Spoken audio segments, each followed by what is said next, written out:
Welcome to Edges and Sledges episode 30. I'm your host, Ashwin. In honor of our 30th episode and this past week being International Podcast Day, we're bringing you a very special episode where we decided to collaborate with two different cricketing podcasts. We brought them both on, we interviewed each of them, and we had some really good discussion about the summer of cricket that's been, first with India playing England, and second with the Asia Cup. So, without further ado, we bring you these two interviews. First up, we have Andy, the host of the Reverse Swept Radio Cricket podcast, who I connected with and interviewed a couple of weeks ago. Enjoy. Andy, thank you very much for joining me. It's a pleasure. So, he and I just touched base on Twitter a little bit. We always have lots of fun touching base with podcasters and cricket fans from across the globe. So Andy is a British cricket fan based in Paris, if I'm not mistaken. And he's here just to chat with us a little bit about the recent India-England series that happened. And then, of course, a little bit more about the future of the game. So, Andy, let me just start by asking you a little bit about how you felt about the English summer in general and then India's long tour of England. I think it was wonderful for us to get an India-England series that is going to be remembered. I think quite a few of the recent England series that will really stick in the memory, there are a lot of Ashes series, but this one is going to last. It's going to be very fondly remembered, I think, well, hopefully by fans on both sides to some degree. I think in particular, what was the great pleasure is we've got past this thing in a lot of recent Test cricket where the dominance of the home side kind of is killing the competitiveness of the game. I know people will look at a 4-1 scoreline and not necessarily see that, but I'm sure me and you both know that the 4-1 was a very poor reflection of what was a very competitive series.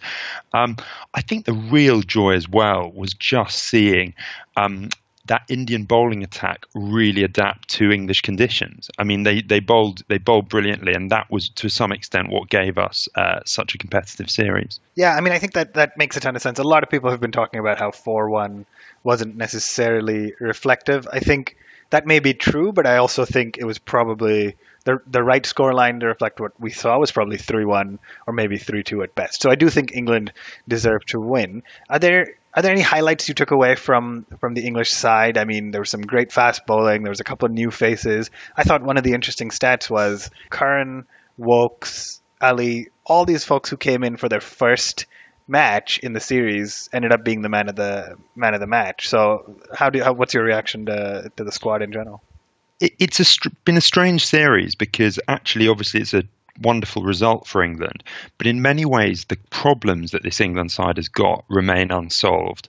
So we're in this position of being a good rather than a very good side. We're a good but fragile side. I mean, the number of batting collapses, the fragility of the top order, the inability to find an opening partner for Alistair Cook. We now, of course, need to find two openers. None of those problems got solved. But I completely agree with you that some of the newcomers, particularly Curran, I mean, his lower order batting in particular was utterly decisive in the series. I mean, it played a key role. And then I think there's been a lot of attention as well given to Jos Buttler.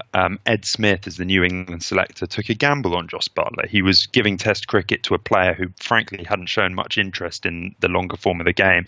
And that's paid off. His faith in Buttler's sheer quality has come off in this series.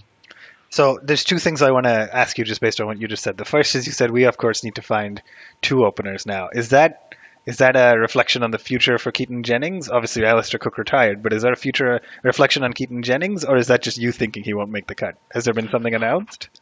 So there hasn't been something announced at this point. I don't have the into the sort of selection chamber. I mean, let's be clear. Like in any other circumstance, Keaton Jennings would not be going to Sri Lanka. The only way there is any prospect of him going is that the cupboard is so bare in terms of opening batsmen that England may well take the view that he has to go. And I mean, obviously now the problem is doubled by the fact that Alistair Cook had his wonderful farewell at the Oval. Yeah, I'm absolutely fair. I think the other thing you mentioned that I want to pick on, I'm personally a big fan of Jos Buttler. I think he burst on the scene from the IPL, where our podcast tends to focus pretty heavily on the IPL, and he scored 5 back-to-back 50s, which was fantastic to see. Not so good for my fantasy team, where I kept assuming eventually he's going to fail, and those who had him ended up running away from me. But, on that note, it's been a very interesting summer for, I guess, what I would call the politics of cricket in terms of which players want to play. You had Hales and Rashid announcing they don't want to play red ball cricket anymore. And then after a good ODI series, Rashid got pulled in to play red ball cricket ahead of Moeen Ali. And then you've had players like Butler, who as you mentioned, haven't had a ton of interest for the longer format of the game. What is the vibe like right now with English cricket? Because I would almost wager before the India series, you were getting this feeling that more and more of the young players want to focus on the short forms of the game, travel the world to play franchise T20 cricket, and England's ODI side is arguably the best in the world, might be the favorites for the World Cup next year. So how are fans of the game thinking about the balance between the short formers and the longer format? There was a real grumpiness amongst a certain part of the England fan base, both when Butler was selected, both when Rashid was selected. What that was based on, I think, is this very sort of old-fashioned notion within parts of the English community that you have to do your time in county cricket. I think a lot of people hated this idea that Rashid had stopped playing county championship cricket for Yorkshire, and then they took it as a real insult that he was then being selected for the England side. I think I would probably put myself more in the realist camp, where the best players need to be in the England Test side. And I think what is really telling about, completely take your point that, these opportunities to travel around the world and play, when Rashid got the call, when Butler got the call to play for Test team, they leapt at it. I mean, these players still see it, I think, as a pinnacle. So I think we're still at the stage in England, and maybe I'm overly relaxed about this, where the balance is just about holding. Players are taking those opportunities to travel, to earn, as they absolutely should do, and they come back to England much better cricketers for it. But at the same time, when the call comes to represent the Test side, they're there. We're not in this situation. Obviously, we're nowhere near the situation of somewhere like the West Indies, where it feels much more like a direct conflict. You will play for one or you will become a mercenary. Yeah, I think that makes a lot of sense. So on that note, let me pivot a little bit and ask you about all the different moving pieces in the domestic game. So you'll do a better job representing than I did. But as I see it, there's still the county championship, which we just talked about. There's the T20 Blast. There's the NatWest, I think it's called, the 50 over series that just happened this summer. And of course now there's the development of the 100 ball format. So let me start by asking you, what is your take on the ECB's 100 ball format? I don't know why, but I can't seem to get myself quite as angry and wound up about it as everyone else. I haven't quite worked out why this is. I wonder if it's partly because deep down I just don't believe it's ever going to happen. I don't agree with the ECB's position that this will somehow magically draw in an audience that has not previously been into the game. I think there's something so deeply simplistic in this idea that there's a core of potential young fans who, if you get rid of the idea of overs and give something the name 100, will suddenly flock to cricket. I think that's a nonsense. I also think we're at the point where, I think there are probably legitimate questions over whether cricket can support three formats, right? Is it possible to support T20, 50 over and Test? The idea that it's helpful to add a fourth format to that isn't there. I think is just a real stretch. But as I said, having said all of that, I'm sure as you do, I spend a lot of time on cricket Twitter, and the rage that has been met with it, I can't personally whip myself up into that rage, and I just think that partly I feel like it either won't happen, or else it will just be this duff thing that we'll all look back on in a few years as a bit of a joke, a sort of disastrous experiment. That's interesting. I mean, I would tell you my reaction to the rage and more the why there seems to be so much rage is I think it just feels like the leadership at the ECB comes off as being a little bit out of touch, and you see that with politicians and old CEOs of companies who are trying to appeal to millennials and things, and it just comes across the same way as saying, it almost feels like a little bit of an insult to those of us who are younger cricket fans, that you think getting rid of the idea of overs and making it 100 balls is something that'll make it more palatable. But what was interesting to me, I was watching the T20 Blast, and Worcester just took the final.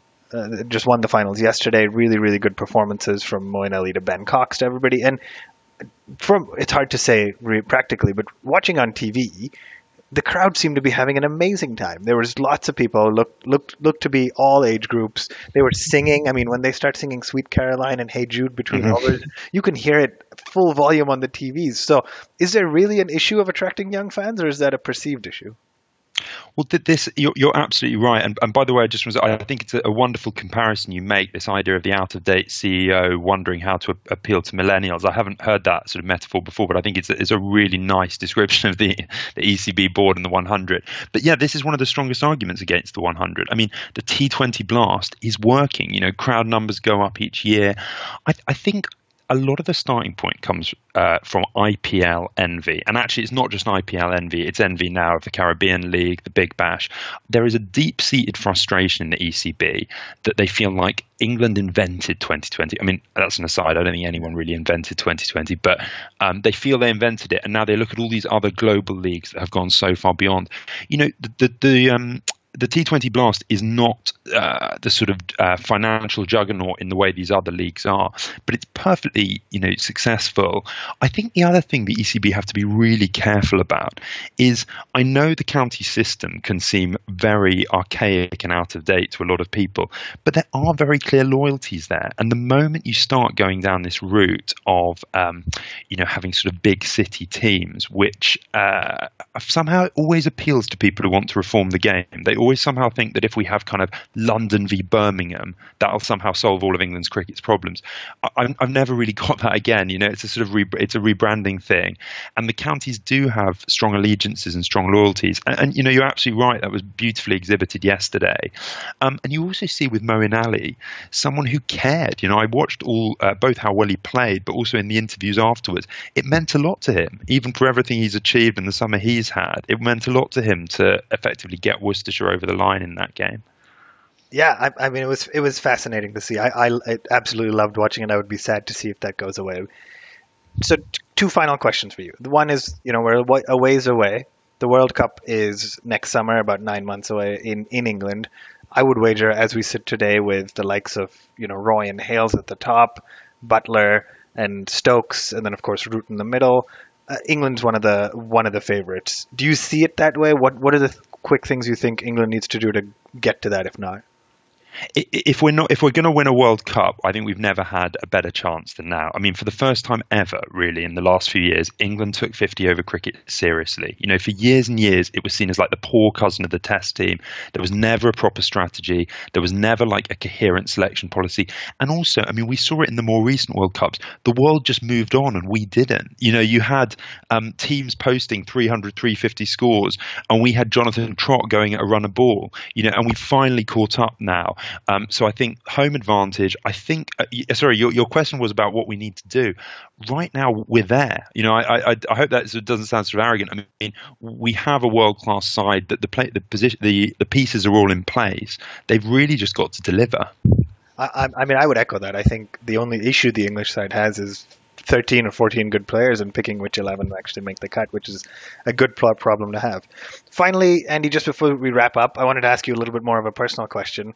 You and I what we have in common is we're both fans of teams, but living in different countries. I'm an Indian fan living in partly the US, partly in Canada. You are a British fan living in France. What is it like? I mean, with the internet, and arguably it's become easier than it was a decade ago, but what is it like being a fan of a country where you don't live there anymore? So I guess what I do miss is France has very minimal cricketing culture. So other than sort of chatting with expats, no one really cares about the game. So you're quite starved to some extent of that day-to-day conversation about it. Obviously, as you say, that's where the internet comes in. That's where sort of Twitter comes in.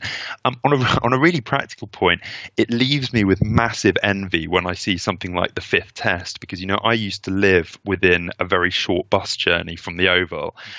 And if I'd been there, oh God, I would have seen come along to Alistair Cook's final test. So I think I have that envy of missing it live. But the internet does act as a kind of wonderful substitute on these things. That's great. So, Andy, thank you again for taking the time to join us. Just quickly, Andy, again, is from the Reverse Swept Radio Cricket Podcast. Can you tell our listeners quickly how to find you? Yeah, so easiest really is just to search us on iTunes, Reverse Swept Radio. You'll find us there. Otherwise, we're hosted on Podbean. So www.reverseswepradio.podbean.com. And of course, you can find us on Twitter. Cricket Twitter, always a good place to come for interesting cricket chat. That's great. Thanks again, Andy, and hopefully we'll touch base soon, maybe next time near the World Cup. That'd be great. Thank you. That was the end of our first interview. For our second interview, we connected with a very different podcast called Down the Ground. They're a young Pakistani cricket focused podcast who are just like us. They're fans of the game who get together to try to talk about everything in the world of cricket with a focus on Pakistani cricket. And we figured with the recently concluded Asia Cup, now was as good a time as any for us to join forces, talk a little bit about the India-Pakistan games that just happened, Pakistani cricket in general, and just learn a little bit more about them. So we hope you enjoyed the second interview with Down the Ground, the cricket podcast. We discovered each other on Twitter. Both the team from One Tip One Hand, Edges and Sledges, and the Down the Ground team have been exchanging some fun messages on Twitter, especially in the lead up to the Asia Cup. So, Waqas, welcome to the Edges and Sledges show. Thanks for joining us. Thank you very much. Pleasure to be here. So, how about we just start with you tell us a little bit about yourself, your podcast, and your team and your association to the game of cricket. Well, our association with the game of cricket is very long and very traumatizing, in all honesty, because we've been Pakistan cricket fans for quite many years now. And, being a Pakistani cricket fan, you gotta have nerves of steel. And I'm not even making this up. You actually need to have nerves of steel. So yeah, we've been following and watching Pakistani cricket for a long time. This podcast, in full disclosure, came out of as a rebellion. We were a group of 5 to 6 guys who would you can say write on cricket on various platforms and contribute on different cricketing outlets. But then we kind of got tired of it because we had so much to say and so much to give to our audiences. So we got together and we came up with this idea on why not just go out there and share our candid opinions on how we actually see cricket. So yeah, it's something you can say that came out as a frustration, but it kind of eventually has grown into a full-fledged day job now. I think it's just kind of sad. It's great, actually. Hey, you're talking from one podcaster to another. It's not sad at all for me. It's great for me. So with that, let me just quickly understand a little bit more. Are you guys just like us, mostly fans of the game, fans of the sport? Is any of you players of cricket or were players of cricket?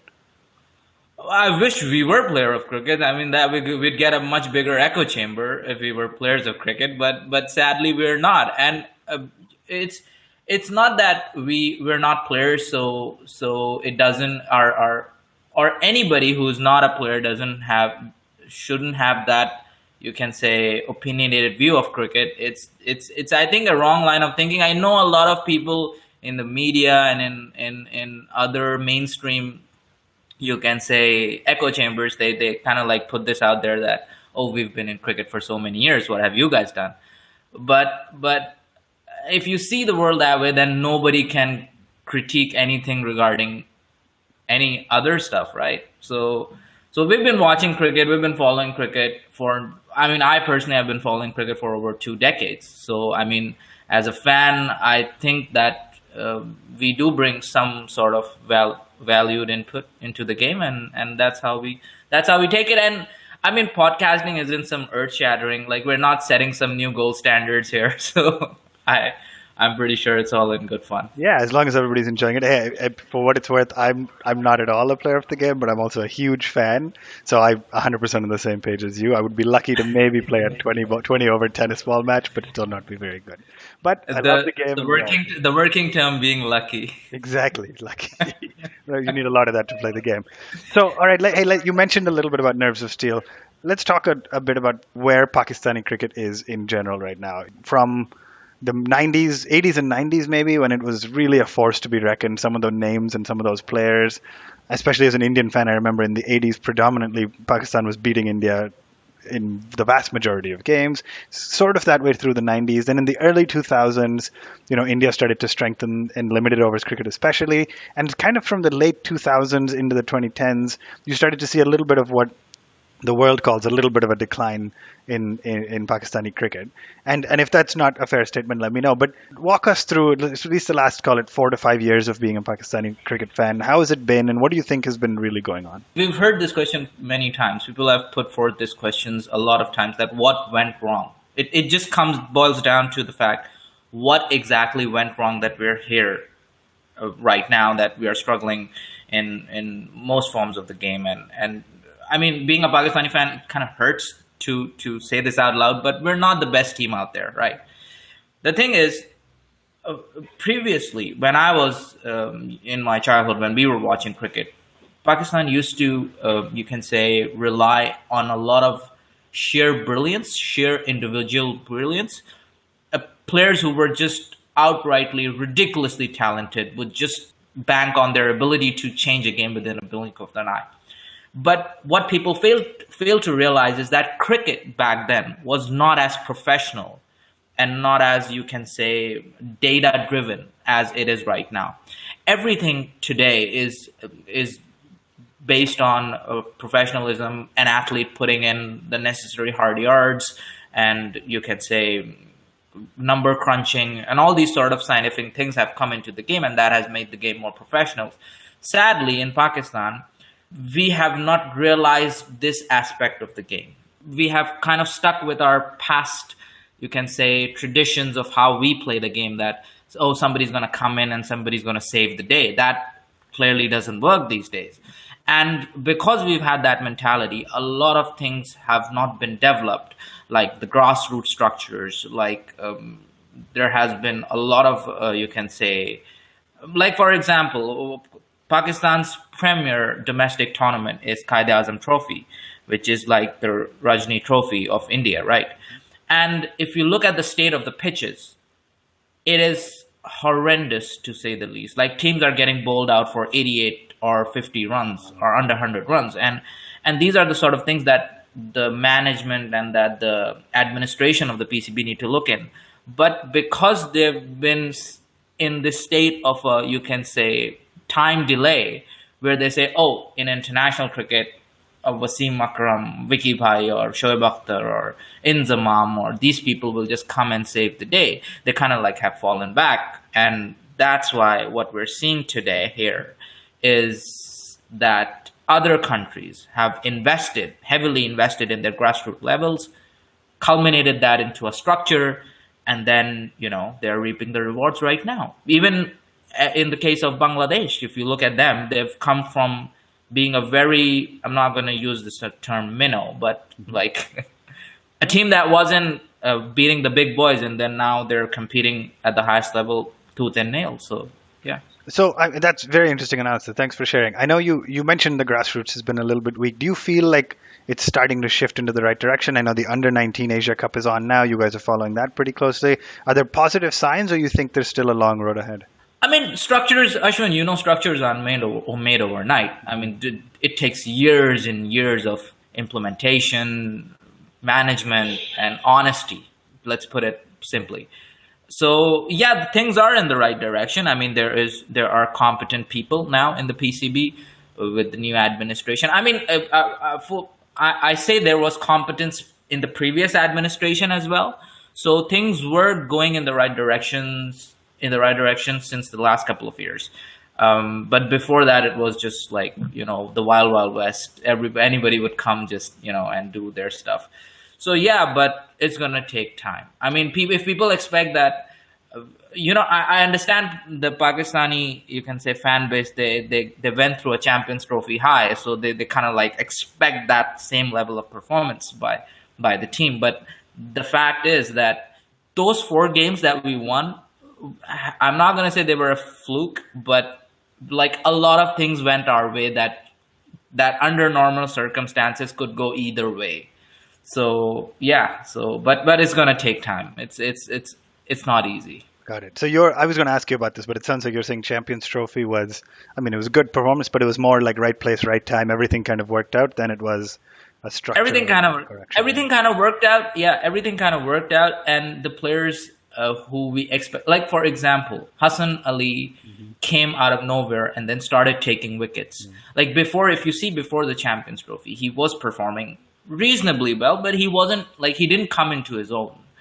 And then Junaid Khan comes in, he was averaging like 60 odd in the last year. He comes in, averages 17 in the tournament. Yeah. So these are the kind of, you can say, anomalies that even us Pakistani fans were not expecting. Like, Junaid Amar didn't even take a wicket until the Sri Lankan game. He came into the final and he blew away 3 of the best batsmen in the world. And you don't wrap your heads around this. You just can't predict all this We all stuff. remember the 15 for 3. It's a traumatic memory as Indian fans. So we remember that well. But it's interesting. You mentioned Amr. Let's pivot a little and talk about the recently concluded Asia Cup. And I've heard your episodes on it. I know how you guys felt in general. But just for our listeners, a little. I mean, what happened in the Asia Cup? Everybody was predicting 3 India-Pakistan matches. It ended up being 2. Everybody was hoping for close India-Pakistan matches. They weren't. And even with the Bangladesh match, it wasn't at the level you hope for from a side like Pakistan. What, in your quick assessment, went wrong? We came into the tournament with a very, you can say, ineffective strategy. If I put it bluntly, our strategy to win in Asia, we still haven't found the formula under Mickey Arthur yet. I mean, I'm not saying Mickey is a bad coach. I'm not trying to have a go at him, but as in the time that he's coached Pakistan and the time he's been part of the management, I don't think they have worked out a formula on how to win in Asia. They know they're pretty good at overseas. You take them to England, you take them to South Africa, Australia, New Zealand. They're going to compete. They're going to fight tooth and nail. But in Asia, I think they just have the wrong, you can say, mix of players that they think would get them over the line. For example, they every team was playing 2 fast bowlers, 2 mainstream fast bowlers, and then a horde of spinners, right? We were playing 3 fast bowlers, 1 spinner, and then 2 half spinners. Yeah.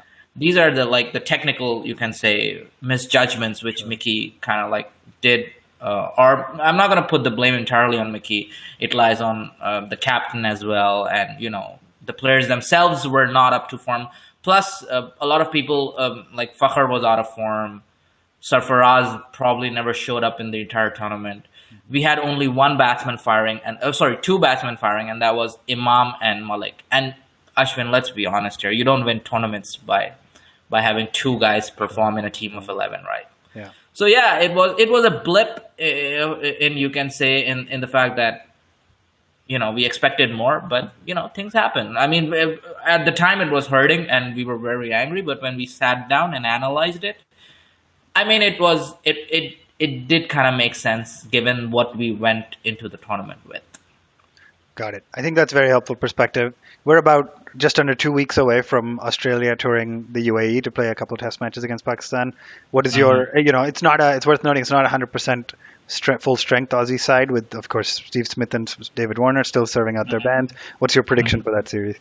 Oh, brother! Even if Australia sends like 11 school kids, I'm still gonna be skeptical of it. It's like, no, they're just we actually Pakistan has like I'm not gonna say a mental block, but like a sort of like we've got like hammered. So when I was growing up, I grew up in the era when Australia was the team, and these boys that are playing cricket right now, they are also predominantly from that same era. So there is a lot of, when we play Australia, there's a lot of, you can say, mind games that play straight on you. Oh, is this good team and they're going to come to Asia. And Pakistan has this ability, and it's a very rare ability, to make somebody, some unknown guy who's like making a comeback after like 10 years into the team, who has no chance of like a happy life or anything, and he comes into the team and he just kind of like takes like a 10 for, scores like 200 runs in the series. So it's not that they aren't unbeatable, but I'm afraid of our ability to make superstars out of not so good athletes. So, but if we, having said that, if we play the brand of cricket, the brand of Test cricket that Misbah gave us a template for in the 6 years that he dominated in the desert, if we use that same template, I don't think we should lose to Australia. So, scoreline prediction then? I try to wiggle my way out of that. Coming back to it's being recorded, so I want to see what this is.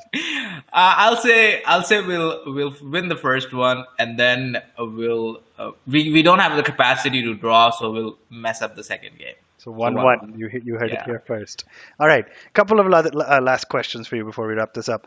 Just like me to an extent. I'm an Indian cricket fan living in the US. You're a Pakistani cricket fan living in Malaysia. What is it like being a fan of a sport when you're in a country that, I mean, Malaysia has a small cricketing scene, but it's not like living in Pakistan and following the team. How's that course. experience been like?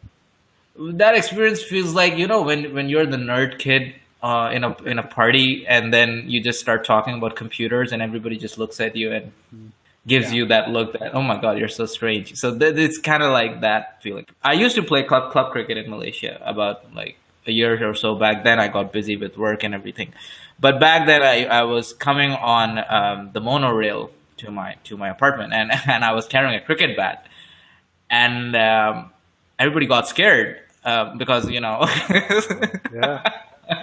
I'm a Pakistani guy carrying a cricket bat, but the bat was in a cover, right? So it wasn't it wasn't showing, but I was carrying it on my shoulder, and everybody was like stepping away from me. So and then I was like, this is a cricket bat, and they didn't know what it was. That's crazy. Yeah, so these kind of things happen, but it also gives you an opportunity to see why cricket is not a global sport. Got it. You get that perspective as well when you live in a country that doesn't have cricket as a mainstream sport. You see why they don't have it, because of attention span. Yeah. People all over the world, I'm pretty sure we're this end of the spectrum. We guys are end of the spectrum, where we are absolutely invested in the game to the point that we have practically given most of our life to this. So, but because we have done it so long, we don't realize that this game is very complex. It's a bit time consuming, because even a T20 game goes for 3 hours. So these kind of things stop countries that have a very, you can say, fast moving attribute, and that's why it doesn't evolve in some parts of the world. Well, hopefully it continues to expand. I think we'd all like to see cricket in the Olympics one day, but let's see where this goes. So my final question for you on cricket is, what's your favorite India-Pakistan memory from your lifetime, at least? Oh, when Sachin miscued that. I remember that one. When Sachin miscued Saklan, that was just beautiful. I mean, we thought we'd lost, because Sachin was Sachin back then, and we used to, like, I remember when Sachin used to come out to bat, like, there was pin drop silence in the room. Like, he would come out to bat and we would get nervous, like, oh my god, he was the only guy in the Indian team. I'm sorry, this may sound a bit rude or anything, but he was the only guy in the Indian team that we were genuinely like, we need to get him out. He can change the game very quickly. And when he was batting in that it was the Chennai test, right? Yeah. It was a Chennai test, right? He was batting in Chennai, and he was taking India to victory. And we were like it was depressive. I still remember all my uncles and aunties and mom, dad, and grandpa, and everybody was sitting in the room, and he miscued the shot. And I have never seen middle-aged men yell so hard that I saw that day. I mean, that was incredible. So yeah, that's my favorite memory from India. That's a good one. That's a good one on the list. Hey, Waqas, thank you very much for joining us today. We are, Thank you for having me. 8 months away from India meeting Pakistan at the World Cup, so hopefully that's a more competitive match than the Asia Cup. That's on June 16th.